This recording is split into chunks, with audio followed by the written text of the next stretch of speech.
Bonjour à toutes et à tous et bienvenue à cette vidéo bonus sur les fonctions trigonométriques. Je prépare cette vidéo pour vous permettre de bien réviser les notions fondamentales du chapitre et pour vous donner un exemple supplémentaire si jamais vous voulez vous entraîner un peu plus pour le prochain contrôle. Donc, j'ai sélectionné cet exercice à partir du livre Césamat pour terminale scientifique, donc pour l'ancienne filière, mais c'est un manuel qui est toujours disponible sur Internet si jamais cela vous intéresse. Donc, si vous voulez vous entraîner, mettez maintenant la vidéo en pause pour pouvoir essayer de le faire tout seul. Sinon, évidemment, vous pouvez rester et je vais commencer tout de suite à rédiger le corrigé. Alors, nous avons une belle fonction composée donc d'un rapport entre une fonction cosinus et ensuite sinus de x plus 1 ou 1 plus sinus de x. Et on commence par nous demander de déterminer le domaine de définition. Alors, évidemment, on va commencer donc par demander à ce que le dénominateur, donc 1 plus sinus de x, ne soit pas égal à 0. Alors, pour découvrir quelle est la valeur de x qui le rendrait égal à 0, du coup, moi je vais demander du coup quand est-ce que c'est égal à 0 et ensuite je vais exclure cette valeur. Alors, si je résous ça, cela va me donner sinus de x égale à moins 1. Et donc, ça veut dire que si je me mets sur le cercle trigonométrique, moi je veux savoir du coup quelle est la valeur de x qui fait que le sinus devient égal à moins 1. Or, il s'agit clairement de cette valeur-là, c'est-à-dire 3 pi sur 2. Alors ça, évidemment, c'est vrai dans le cercle trigonométrique entre 0 et 2pi. Hein, mais évidemment, ici, comme nous sommes en train de considérer tous les possibles tours que je peux faire, hein, parce que je ne suis pas limité à l'intervalle 0,2pi ou moins pi, pi, voilà, je suis sur R pour le moment. Donc je dois spécifier et je rajoute donc toutes les possibilités. Autrement dit, comme je sais que la fonction sinus elle est 2pi périodique, je vais dire donc que sinus de x est égal à moins 1 à chaque fois que x est égal à 3pi sur 2, ça c'est la partie fixe. Et ensuite, quand j'écris 2k pi, ça veut dire donc que je retourne, donc je fais un tour en fait à chaque fois que je rajoute 2pi. Effectivement, si je prends 3pi sur 2 et que je rajoute une fois 2pi, ça veut dire que du coup, j'ai fait un tour et ensuite j'ai rajouté 3pi sur 2. Si je rajoute 4pi, ça veut dire que je fais 2 tours plus 3pi sur 2.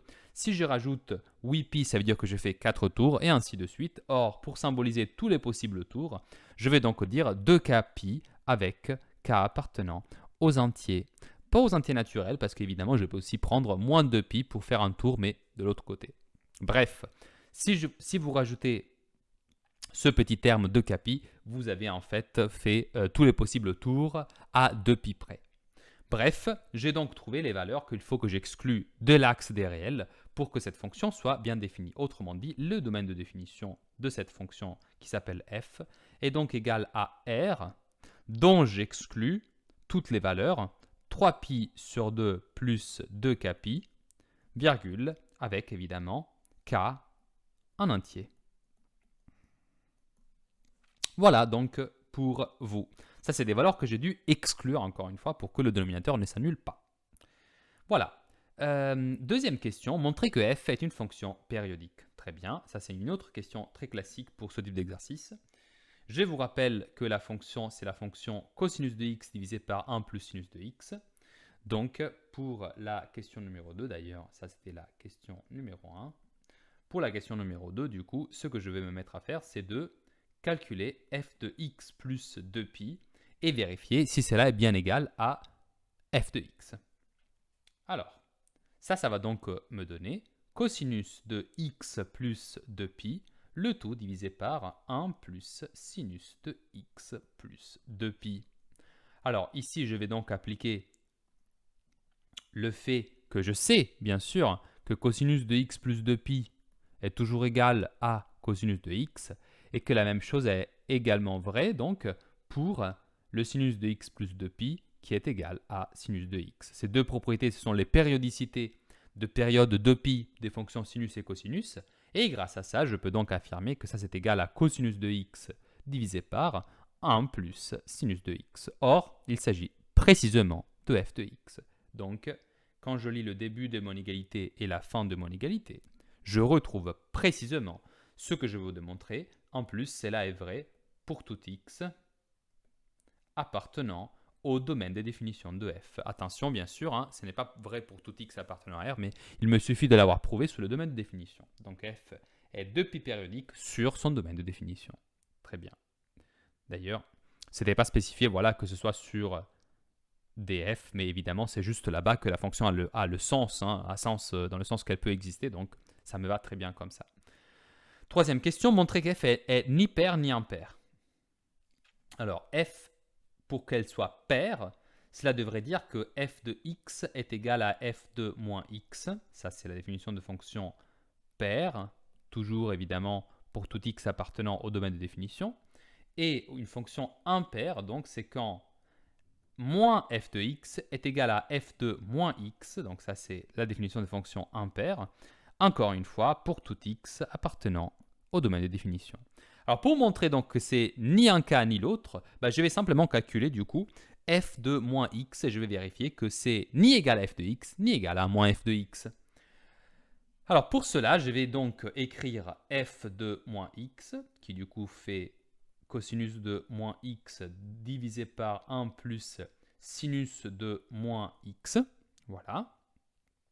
Et là, à cette égalité-là, je vais exploiter le fait que, moi je sais que la fonction cosinus de moins x, eh bien en fait, il s'agit d'une fonction paire, donc cosinus de moins x est égal à cosinus de x. Et de la même façon, je sais que le sinus de moins x, comme sinus est une fonction impaire, est égal à moins sinus de x. Autrement dit, ici je me retrouve dans une situation où j'ai cosinus de x, grâce à la première des deux égalités, divisé par 1 moins sinus de x. Or, ça c'est clairement pas f de x, hein, parce que vous voyez qu'au dénominateur, à la place d'avoir 1 plus sinus de x, j'ai 1 moins sinus de x, et elle n'est ni impaire, parce que pour qu'elle soit impaire, il faudrait que f de moins x soit égal à moins f de x, autrement dit, moins cosinus de x divisé par 1 plus sinus de x, et ce n'est pas le cas non plus. Donc là, je peux dire que f de moins x est différent de f de x, et aussi c'est différent de moins f de x, donc la fonction elle est ni paire ni impaire. Ni paire ni impaire. Voilà donc pour cette question. Ok. Je vais passer du coup à la quatrième, hein. C'est le calcul de la dérivée, et ensuite on va déduire le sens des variations de f. Et il nous suggère comme intervalle moins pi sur 2, 3pi sur 2. Vous voyez que c'est exclu aux deux extrêmes, hein, parce que bien sûr, ce sont deux valeurs interdites. 3pi sur 2, vous le savez. Et ensuite, si vous faites 3pi sur 2 moins 2pi, ça fait bien moins pi sur 2, c'est-à-dire donc une autre valeur interdite. Mais commençons par calculer la dérivée. Si je calcule, donc, question 4, la dérivée f' de x, je me retrouve à appliquer la formule que je vous rappelle, donc, si vous dérivez u de x divisé par v de x, c'est donc le rapport entre deux fonctions, ça me fait u'v moins v' u, le tout divisé par v de x au carré. Voilà, j'ai écrit une forme un peu réduite pour aller plus vite. Voilà, donc le numérateur, on le connaît, c'est cosinus de x, donc je commence par sa dérivée à lui. La dérivée de cosinus est moins sinus, donc voilà, je me le marque ici, bien sûr, fois la fonction qui est au dénominateur non dérivé, donc c'est 1 plus sinus de x, je la recopie telle qu'elle, moins la dérivée de 1 plus sinus de x, qui est donc égale tout simplement à cosinus de x, parce que le 1, évidemment, il devient 0 lors de la dérivation. Tout cela multiplié fois le numérateur original, c'est-à-dire cosinus de x. Tout cela divisé, bien sûr, par 1 plus sinus de x, le tout au carré. Voilà, donc je vais garder ça, c'était juste la formule que je viens d'exploiter, mais elle est plus utile maintenant, donc je vais juste développer les calculs. Alors, je commence par faire une double distributivité en haut, donc ça fait moins sinus de x moins sinus de x au carré, moins cosinus de x au carré. Tout cela divisé par 1 plus sinus de x, le tout au carré. Voilà, je vais refaire un passage. Et maintenant, regardez, je vais juste mettre le moins et former une parenthèse avec la somme du coup de sinus au carré de x plus cosinus au carré de x. Vous allez tout de suite comprendre pourquoi j'ai fait ça. J'ai vraiment intérêt en fait. Divisé par 1 plus sinus de x. Le tout au carré, bien sûr. Voilà, très bien. Qu'est-ce qui se passe maintenant? Eh bien, ici, je vais pouvoir appliquer la relation fondamentale de la trigonométrie pour me simplifier un peu la vie. Alors, cette relation-là, qu'est-ce qu'elle me dit? Elle me dit que pour tout x appartenant au réel, sinus au carré de x plus cosinus au carré de x est égal à 1. Et là-dedans, donc dans la parenthèse, il se trouve que j'ai exactement sinus au carré de x plus cosinus au carré de x. Et ça, c'est super. C'est super parce que du coup, je peux maintenant écrire moins sinus de x moins 1, parce que toute cette parenthèse se retrouve à être égale à 1, le tout divisé par 1 plus sinus de x, le tout au carré. Encore une fois, un petit passage. Au numérateur, je me retrouve avec donc moins sinus de x moins 1. Et si je mets un facteur commun, le moins, du coup c'est sinus de x plus 1, qui est précisément la même chose que notre dénominateur. Oh, quelle coïncidence agréable. Quelle coïncidence très agréable, je dirais même. Et donc, je vais pouvoir simplifier sinus de x plus 1 avec le carré. Ce qui me reporte à avoir, du coup, tout simplement, moins 1, le tout divisé par 1 plus sinus de x. Voilà. Je vais vous faire remarquer que j'ai pu simplifier sinus de x plus 1 au numérateur et au dénominateur parce que je savais que de toute façon, cette expression n'est jamais égale à 0 car j'ai éliminé du coup cette possibilité au moment de l'étude du domaine des définitions. Voici donc la dérivée de la fonction dont il va falloir que j'étudie le signe maintenant. Alors, comme la fonction est de pi périodique, vous le savez maintenant, je peux me réduire à travailler seulement sur, alors lui il me le suggère, de travailler donc dans un intervalle d'ampleur de pi. Et maintenant, il me l'avait suggéré, c'était de travailler entre moins pi sur 2 et 3 pi sur 2, les deux exclus, encore une fois, parce que ce sont deux valeurs problématiques pour les dénominateurs, donc il faut faire vraiment attention. Très bien, donc je vais résoudre f' de x supérieur ou égal à 0. Voilà donc l'inéquation clé. Alors déjà, évidemment, moins 1 est toujours inférieur à 0, ça c'est certain, donc ça c'est vrai pour tout x appartenant à moins pi sur 2, point virgule, 3 pi sur 2. Et ensuite, je dois résoudre 1 plus sinus de x supérieur strictement à 0, pas supérieur ou égal, parce qu'il se trouve au dénominateur, bien sûr. Et donc là, je peux écrire, si et seulement si sinus de x est supérieur à moins 1, or je sais que cela est également tout le temps vrai. D'accord? C'est vrai pour tous les x dans ce même intervalle, car en effet, j'ai déjà exclu la possibilité que x puisse puisse donner moins 1 si inséré donc dans le sinus. Et du coup, ça veut dire que sinus de x est tout le temps supérieur à moins 1 parce que vous le savez, le sinus de x a comme valeur minimale justement moins 1 et donc elle ne sera jamais atteinte sur cet intervalle.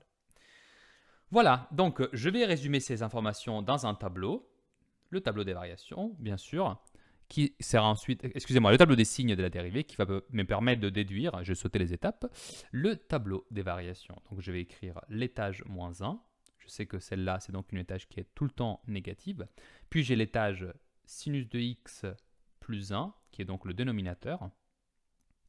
Celle-là donc elle ne va pas changer le signe, donc elle est tout le temps positive, cet étage.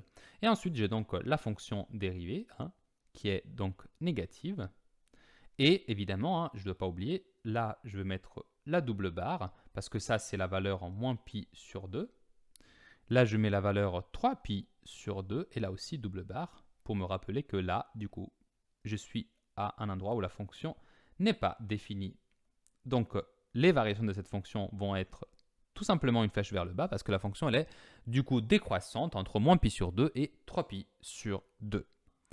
J'ai donc obtenu le tableau des variations. Alors maintenant, il faudrait ici calculer la limite du coup pour x qui tend vers moins pi sur 2 et ici calculer la limite pour x qui tend vers 3pi sur 2.